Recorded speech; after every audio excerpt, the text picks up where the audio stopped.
universe as we know it began with one enormous explosion of energy and light, which we now call the Big Bang. It all started with a single point of infinite gravity and density.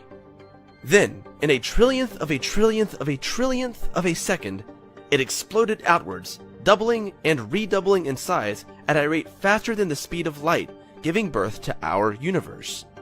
Well, sort of. The details are a bit murky, but one thing led to another, and now we are here.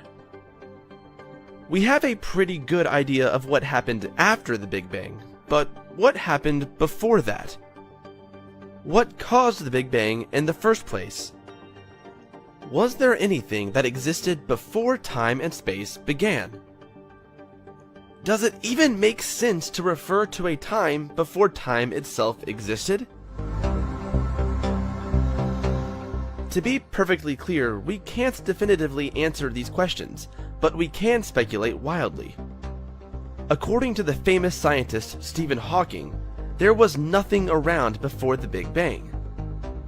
His theory of no boundaries lies upon the assumption that the universe has no boundaries and that neither space nor time existed before the Big Bang.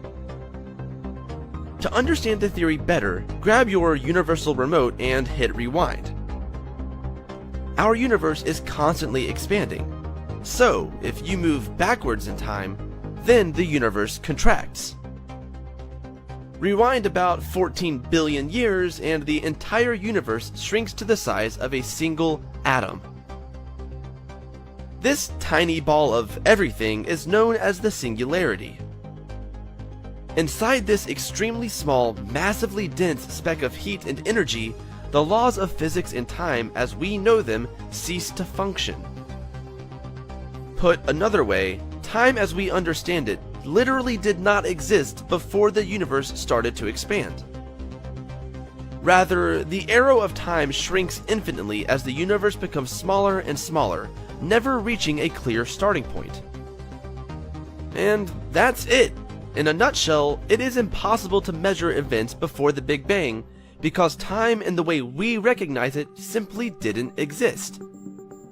Of course, Hawking's theory about the dawn of time is just one of many. There are several hypotheses that attempt to explain what triggered the universe into being. For example, another theory is the mirror universe theory. According to this theory, our universe is a mirror image of one that existed before the Big Bang. In the previous universe, everything was reversed, including time. Before the Big Bang, time went backwards in the universe and particles were antiparticles. If you were to crack an egg in this anti-universe, from our perspective in time, it would seem to go from a puddle of yolk to a cracked egg to an uncracked egg to inside the chicken.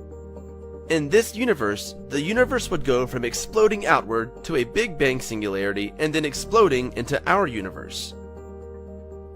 This is completely mind-boggling, but so is our universe.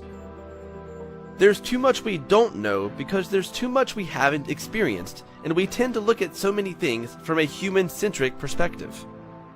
Perhaps one day, our future generations will crack the code of the universe and its beginnings.